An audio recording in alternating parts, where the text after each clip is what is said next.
Hi everybody!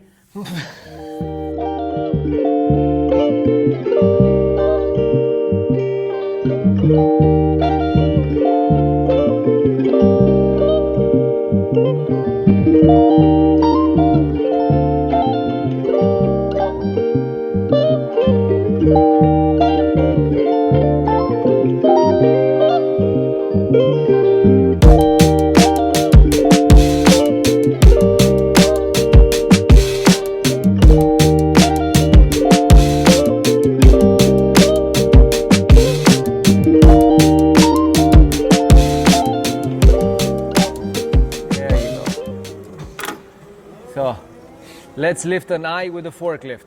I'm gonna put a big sign on top of this. That's gonna read, "You wanna see something?" This, I forget exactly, but we'll nest it again, just out of curiosity. I think it's 7 or 8 sheets of 5x10 MDF.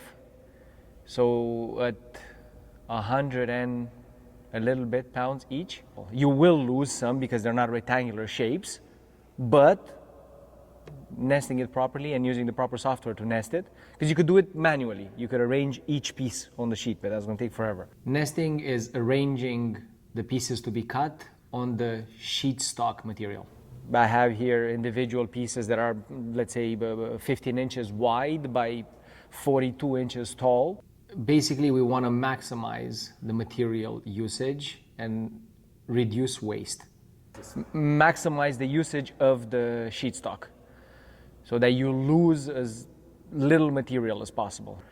So the softwares that I'm using do automatically the nesting.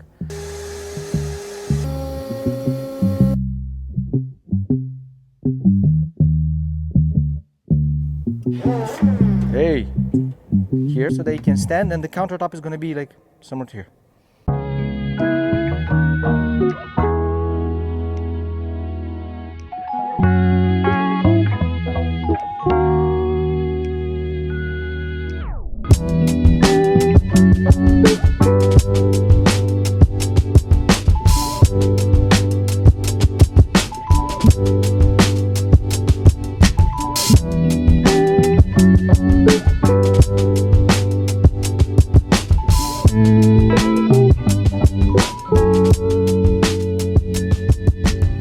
I wanted to have parametric only on one wall, so that when you see something, instead of saying, "Oh, it's there," and then walk a little bit more in the shop, "Oh, there's there too," I'm just going to put them all on one side of the shop.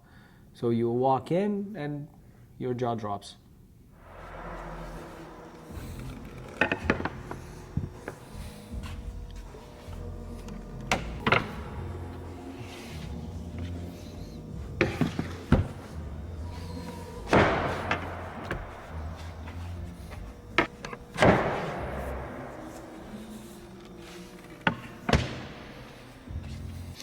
Okay, so now here we have 110 pieces is the last one.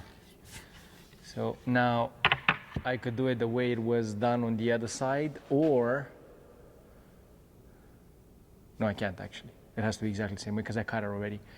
You see, this used to be a rectangular panel and you could see the excess, because I thought when I made this, I'm going to use this wall to do multiple types of wall panels. But then I ended up making a support panel for every wall panel that I made. So this ended up being rectangular, but for no good reason. So now I just cut it before removing it off the other wall. I traced exactly the shape that the wall has, and I removed everything that was excess. So now you're just going to see the strips coming out of the wall. This was the first way I did the hooks. And you see they're perfectly square here. This is really tight. This is the thickness of the back panel. On the newer versions, you're gonna see the back hook is rounded at the top so that it doesn't get in the way of me removing it when it has to be removed. These are slightly rounded as well so that it goes easier into place. But the idea is the same. Cutouts in the back panel, hooks in the strips. And then they just go something like this. There you go. And a one. 1, 2, 3, 4, 5, 6 out of 110. Yeah, there's a lot of pieces into making one of those wall panels. The nice thing with having them numbered, some of the panels I did, or when we make panels for the clients, I actually put the numbers that right now are in pencil on the back of the panel. I engrave them on the panel. So let's say you were to get number whatever, because they're not arranged in order, 102, you just go in and look. 102 goes here. So there's one of them has 60 something, another one has 100 and something, there's one that has 90 something. So having them all numbered makes it a lot easier to arrange. For me now it's going to be easy because I took them from 1 to 110 and I'll just put them backwards.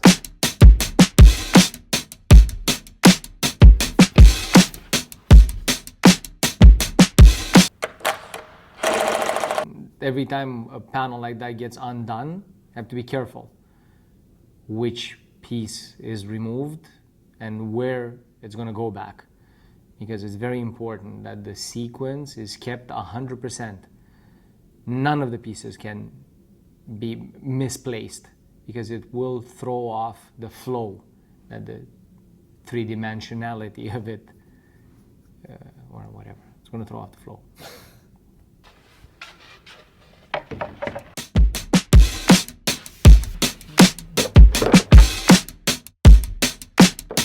I can already feel my shoulders. Don't be burning.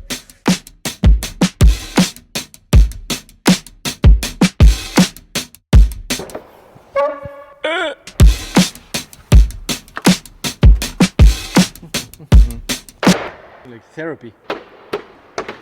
There you go. Perfect. Perfect.